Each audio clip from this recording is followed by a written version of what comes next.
وہ بخاری مسلم میں وہ جو لمبی حدیث ہے جو نبی علیہ السلام اپنی بیویوں سے ناراض ہو گئے تھے، ایلا کیا تھا 1 مہینے کے لیے، گھر کی چھت پہ شفٹ ہوئے، سیدنا عمر ملنے گئے تو نبی علیہ السلام کے اوپر کرتا بھی نہیں تھا، صرف تامت تھی، اور آپ ایک کھجور کی چٹائی پہ لیٹے ہوئے تھے، اٹھے تو کمر مبارک پہ چٹائی کے نشان تھے۔ سیدنا عمر نے رونا شروع کر دیا، اللہ کے رسول صلی اللہ علیہ وآلہ وسلم کیسر و کسریٰ دنیا کے مزے لوٹ رہے ہیں اور آپ اللہ کے پیغمبر ہو کے آپ کی یہ حالت ہے۔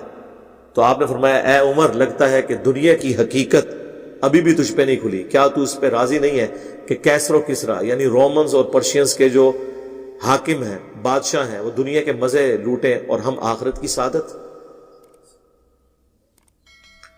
حضرت عمر کو جب یہ بات نبی علیہ السلام کہہ رہے تھے کہ لگتا ہے ابھی بھی دنیا کی حقیقت تم پہ نہیں کھلی، تو بعد والے لوگ تو پھر کسی کھاتے میں نہیں، لیکن پھر جناب حضرت عمر کی پھر ایسی حقیقت کھلی دنیا کی، ان پہ نہ حرام کھایا نہ کسی کو کھانے دی۔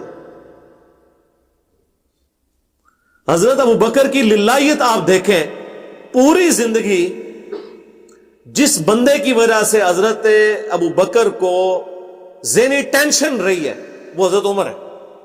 آپ جتنی احادیث اٹھا کے دیکھیں، حضرت ابو بکر کے ساتھ ہمیشہ اختلاف رائے حضرت عمر نے کیا، وہ بخاری مسلم میں نہیں آتا؟ صحیح بخاری میں وہ مشہور حدیث ہے جس پہ وہ آیات نازل ہوئی تھی، لا ترفعوا اصواتکم فوق صوت النبی۔ وہاں پہ حضرت ابو بکر نے مشورہ دیا، یا رسول اللہ فلاں قبیلے کا امیر فلاں کو مقرر کریں، کیونکہ وہ نیو مسلم قبیلہ تھا۔ نبی علیہ السلام کی عادت تھی کہ آپ کوئی بھی نیو مسلم ہوتا تھا نا، اس قبیلے کا ایک امیر مقرر کرتے تھے تاکہ بعد میں اس سے کمیونیکیٹ کر کے تو قبیلے تک بات پہنچے۔ حضرت عمر نے کہا نہیں یا رسول اللہ فلاں بندہ زیادہ بہتر ہے۔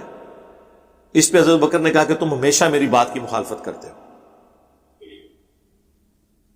بس اسی چپکلش میں آوازیں بلند ہوئیں، لیکن آوازیں وہاں بلند ہوئیں جو اس کائنات میں اللہ کے بعد سب سے ریسپیکٹیبل پرسنالٹی محمد رسول اللہ صلی اللہ علیہ وآلہ وسلم۔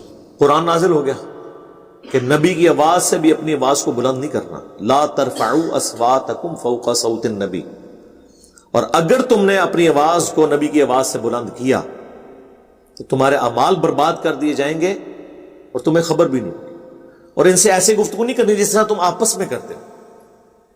یہ نہ ہو کہ ابو بکر عمر یہ سمجھ لیں کہ یہ تو ہمارا داماد ہے اور بچوں کی جگہ ہوتا ہے داماد، نہ وہ اللہ کے رسول ہیں۔ ہاں جی، اما عائشہ نے کبھی نہیں کہا کہ میرے خاوند نے فرمایا، کیا کہا؟ قال رسول اللہ۔ سیدہ فاطمہ نے یہ نہیں کہا کہ میرے ابا جی فرماتے تھے، نہیں، قال رسول اللہ صلی اللہ علیہ وآلہ وسلم۔ سیدنا علی نے نہیں کہا کہ میرے چچا زاد بھائی کا بیان ہے، نہ، قال رسول اللہ صلی اللہ علیہ وآلہ وسلم۔ بخاری کے الفاظ ہیں، عبداللہ ابن زبیر کہتے ہیں کہ جب یہ آیات نازل ہوئیں تو حضرت عمر حضور سے اتنی آہستہ آواز میں گفتگو کرتے تھے کہ حضور کو سنائی نہیں دیتی تھی۔ آپ کہتے تھے عمر تھوڑا اونچا بولو، مجھے آواز نہیں آ رہی، اتنا ڈر گئے۔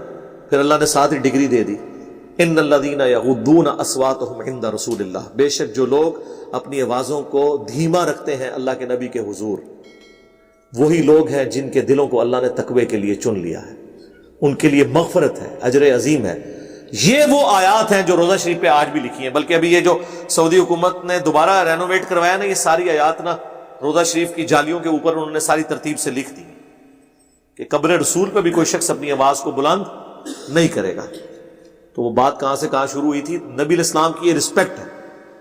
تو میں وہ بات اس سے شروع کی تھی کہ اتنا کنفلکٹ اپنے دور خلافت میں بھی حضرت عمر ہر جگہ حضرت بکر کے ساتھ اختلاف رائے رکھتے تھے، خالد ابن ولید کے مسئلے پہ بھی کہ یہ اپنی مرضی کرتا ہے، خلیفہ کو نہیں پوچھتا، اور پھر کہتے تھے کہ اگر میں آپ کی جگہ ہوا نا سب سے پہلے میں اس کو ہٹاؤں گا، چھوڑوں گا نہیں،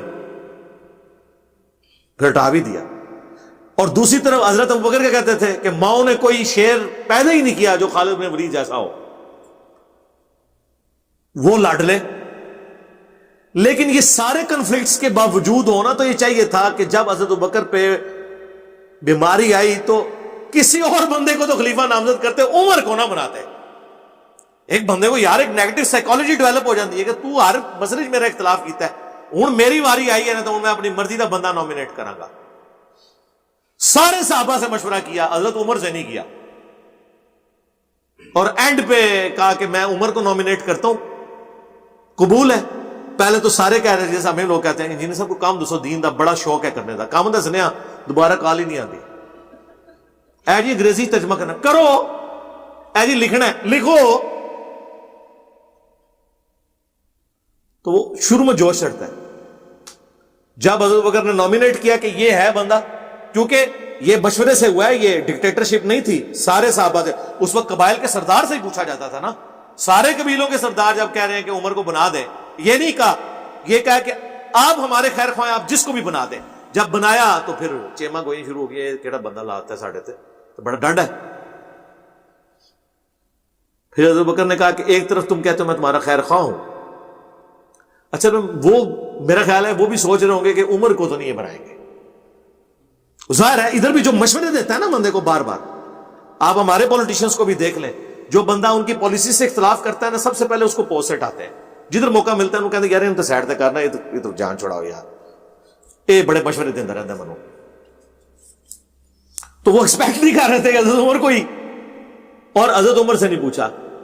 حضرت عمر ناراض ہو کے آپ نے مجھ سے پوچھے بغیر نامینیٹ کر دیا ہے. تو حضرت ابوبکر نے کہا مجھے اگر یہ بات پتہ ہوتی نا, میرے علم میں کہیں یہ بات کونے میں بھی ہوتی نا کہ تم خلافت کی خواہش رکھتے ہو تو میں تمہیں نامینیٹ ہی نہ کرتا. مجھے پتا تھا میں تمہیں پوچھوں گا اور تم انکار کرو گے. بہرحال اب یہ میں نے نامینیٹ کر دیا. اور پہلی نصیحت کی اتق اللہ یا عمر, اے عمر اللہ سے ڈرنا. اور ڈرتے ہوئے یہ چیز ذہن میں رکھنا کہ اگر ایک بندہ بھی جنت میں جا رہا ہے تو اللہ کی رحمت سے امید رکھنا کہ وہ تم ہو, اور اگر ایک بندہ بھی جہنم میں جا رہا ہے تو ڈر جانا کہ تم نہ ہو. تو یہ لوگوں میں للہیت تھی. ہم لوگ تو بس اس قسم کی باتیں ہی کرتے ہیں.